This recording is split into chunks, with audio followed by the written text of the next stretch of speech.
Hi guys, Sam here. I am now 10 weeks pregnant and a few days because this video is a little late getting up. So I will tell you about my 9th week of pregnancy, and then I'll tell you about my first prenatal appointment, which happened just a couple of days after I turned 10 weeks.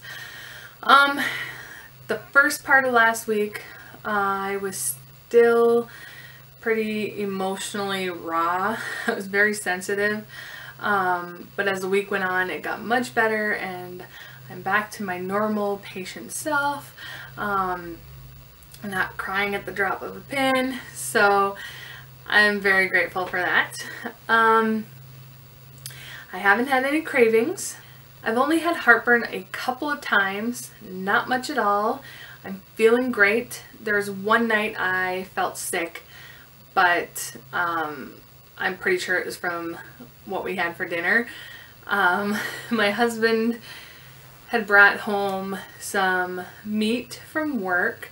It was some sliced roast beef or prime rib. I can't remember what it was, but I had made some open-faced sandwiches. I broiled it with some peppers and onions and cheese, and it was really good. So the meat was heated. And we had that with some California rolls, which is a really weird combination, but he brought home the California rolls and we didn't have quite enough meat to make enough sandwiches to fill up on, so we had a little bit of the sandwiches and the California rolls. My girls hardly ate any of their sandwich. They picked off the peppers and onions and ate that with the cheese. Didn't eat much of the meat or the bread, and they scarfed down on the California rolls, where Jared and I ate all of our sandwich. And I was feeling really sick that night, and then when I talked to my husband the next day, he said he was feeling sick during the night too. So I'm pretty sure it was from the meat, since the girls didn't get sick and they didn't eat the meat. Originally I was thinking I just can't eat California rolls while I'm pregnant because I thought it just wasn't agreeing with me, but I was happy to hear that my husband also wasn't feeling good. Just looking at my notes here. The ultrasound was on a Friday, and my husband and my 2 girls came along. As soon as I saw the baby on the ultrasound, I saw the little leg, and I knew I was measuring farther along than what I'm supposed to be, but not by much. Kind of that between 8 and 10 weeks, I feel like the limbs really grow a lot. And in the ultrasound pictures, I will try to get pictures up for you, and I'll put them in here. Here's the baby.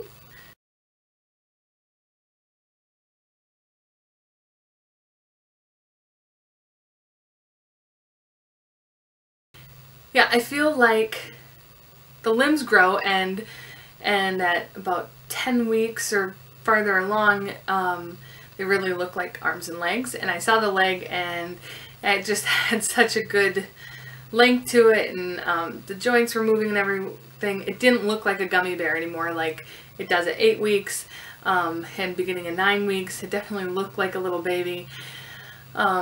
So I kind of thought as soon as I saw the baby that I'd be measuring farther along. And sure enough, the ultrasound, the doctor that was doing the ultrasound, not my normal doctor, he said the baby's measuring a week farther ahead. Now, that kind of makes sense to me because my last cycle I had was 6 days late. My period had come 6 days late, and I was taking a lot of pregnancy tests. We weren't trying yet, but we kind of had one of those oops moments where I was like, well, we plan on trying next month anyway, so who really cares? And so I thought it was a possibility, and then I was 6 days late, which is unusual, and then the next period never came. So if my cycle had started on the normal day, it would put me exactly in that time range to be a week farther along. We will get back to that though when I talk about the prenatal appointment. Back to the ultrasound. Yeah, we got in, and I wasn't even thinking about it because my early ultrasounds before had been between 6 and 8 weeks with both my girls. So I had had the transvaginal ultrasound before, but I thought it was because it was like super early. This one they had set up to do, so I didn't even think about it being transvaginal until we got in the room, and I knew right away when I saw the machine set up that it was, and I'm like, oh, this is a little awkward because I've never had that kind with my husband and the girls. But it was all okay. I just got on the bed, covered myself up, and then they kind of moved the chair over so they were closer to the head of the bed, or the head of the table, and it went really well. So Gabby was super excited to see the baby. You could just see the excitement in her face. She talked about it all day. We ended up going out to breakfast afterwards because it was an early appointment, and then we went and did a little shopping.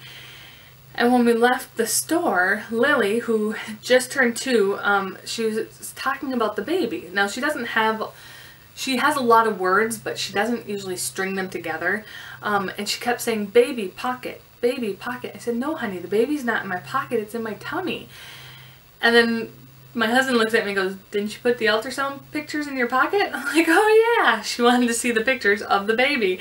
So she got it a little bit, more than I thought she would. So that was exciting. Also, that she was excited to see the pictures and the baby, and that she wanted to see it again. The ultrasound, yeah, I guess that's it about the ultrasound. It just went really well. It was really quick, like really quick. The doctor doing it was pretty much in and out before we could blink. Just making sure it's all good. He measured the baby about 3 times just to make sure that it was measuring exactly a week ahead, and then he was done.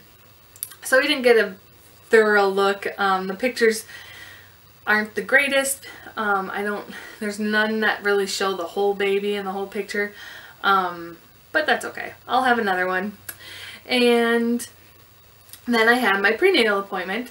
A friend of mine from church said she would watch the girls, and I was very thankful for that, because when I went in, I needed the blood work done, which is more time, and I needed a pap smear as well. So that wouldn't have been a fun one to have a 2- and 3-year-old with me. I plan on taking them to future appointments, because when they're just the routine, go in, get your blood pressure checked, they'll be fine for that. But this one was kind of longer and more to it, so it was really nice that she would watch them. Blood work went fine. I've seen some of the results on my chart online, and so far it looks like I'm falling right in the normal range for everything. My blood pressure was 110/70, so that was great. And it just went really easy because the doctor I have was not my doctor for my first, and she was only my doctor for part of my second pregnancy. She finished the pregnancy, but I was going to do a home birth with my second one, and halfway through decided we needed the money because insurance doesn't cover midwives and home births. So we needed all the money we had to put into buying a home, because we were in an apartment at the time.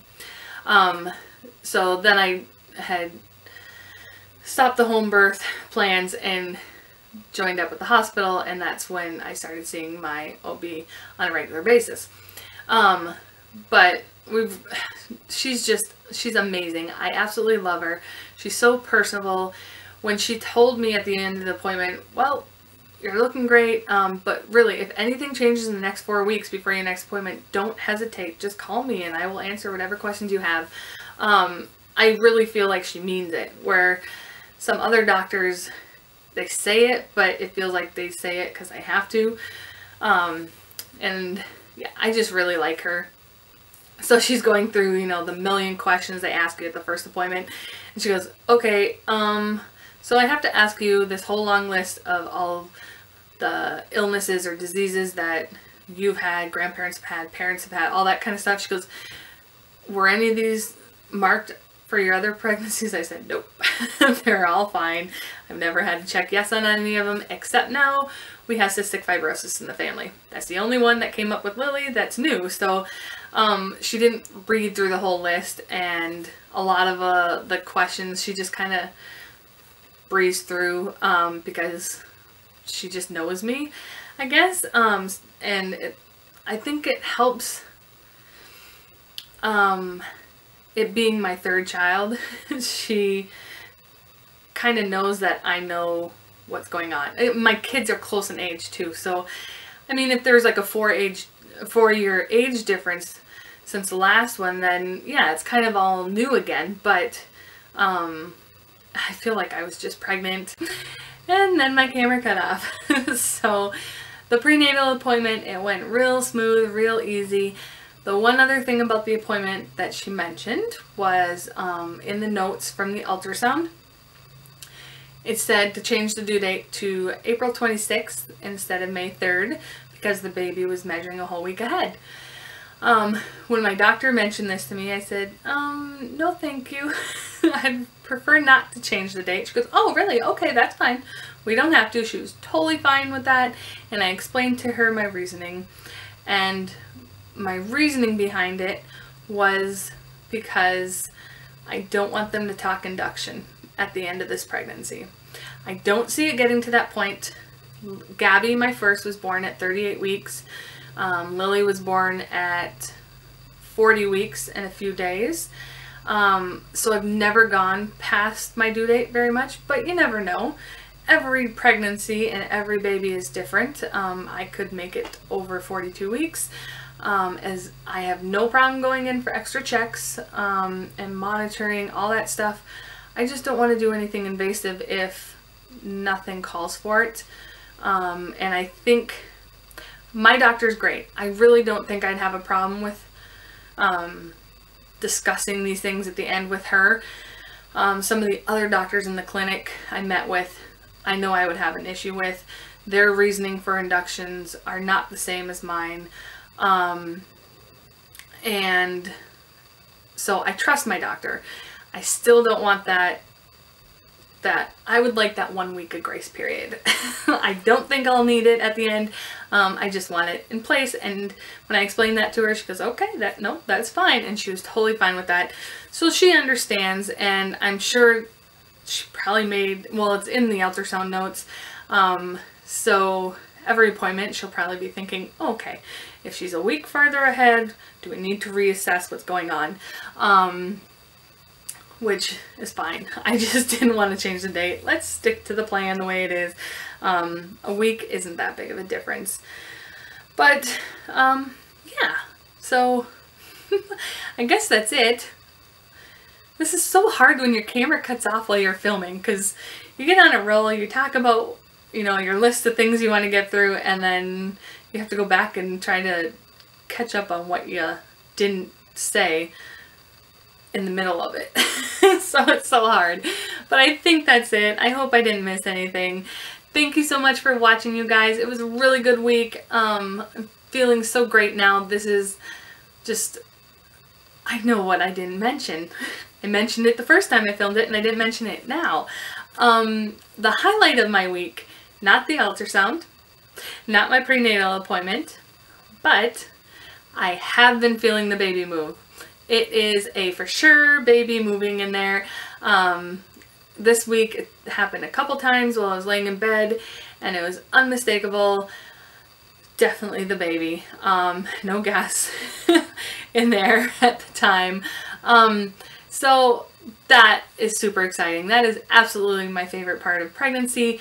It makes it more real to me than even the first ultrasound when you see the pictures. There's just that connection when you can feel the baby inside of you.